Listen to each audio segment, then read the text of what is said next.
Hello, everyone.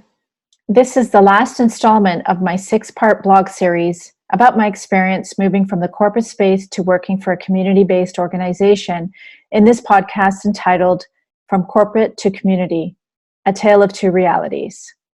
In part 6, I reach my final destination and come to realize that I've achieved balance for the first time in my life.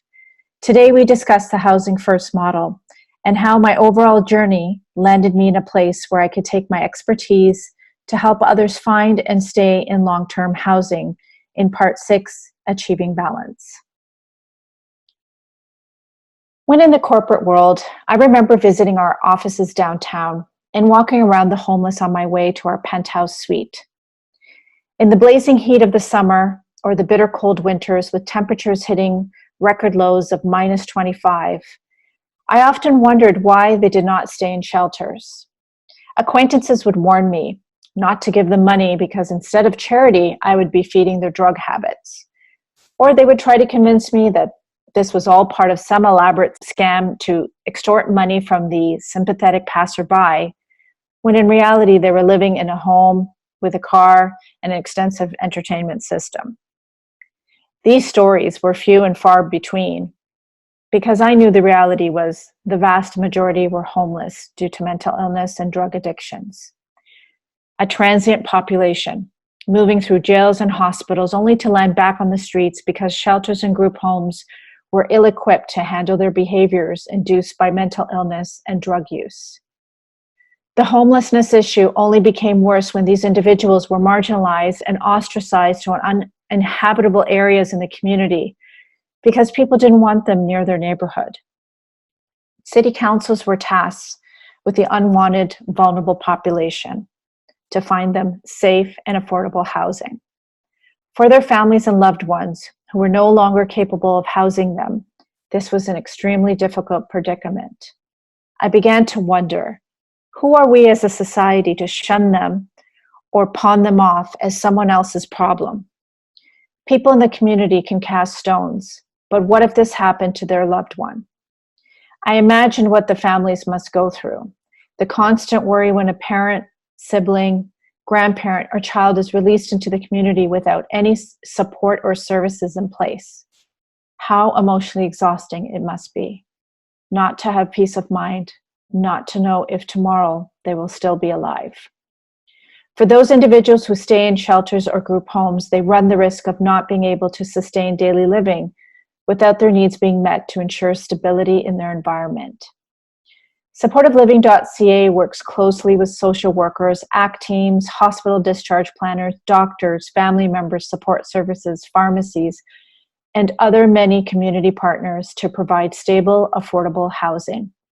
Each client is carefully assessed, recording their background, medical diagnosis, medication requirements, and need for social services before they are placed in the appropriate residence. I recently read an article how homelessness was eradicated in Finland by adopting the Housing First model. Providing shelter without support services or rehabilitation would land the homeless onto the streets, incarcerated, or back in the medical system, thus burdening the taxpayers. After interviewing the residents across several SupportiveLiving.ca homes, I discovered a majority of them experience long-term housing and support. They remained for many years as a result of their concept behind supportive living, which offers both support and independence to sustain their daily living. Even with the home operators looking after meals and laundry, I noted many of the residents were helping out in small ways, such as collecting garbage or mowing the lawn, to give them a sense of productivity and contribution in the residence they live in. In recent years, campaigns that brought awareness to mental health have made it to mainstream media, with the themes surrounding the need to talk openly and educate how mental health is affecting lives in Canada. I believe the next campaign should revolve around awareness and education about the plight of those with mental illness and their struggles to lead an independent life.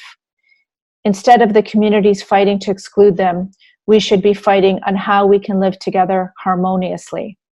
The irony is, if these individuals are not housed, medicated, or assisted with support services, they pose more of a threat to themselves, instead of inside a well-managed supportive living residence that is offering them stability. I have reached my destination, and where is that? It exists in a now achieved balance in my life between corporate and community. I'm indebted to my years working in the corporate space, grateful for the experience, my mentors who encouraged me, and the skill set I attained. I just needed to fall into the abyss and claw my way back out to find and embark on the path less traveled and apply those skills within the community to finally give back. This offers meaning for me on a personal level, my purpose, my passion, my perseverance. My journey on the community train entails many more stops. I promised to share their stories.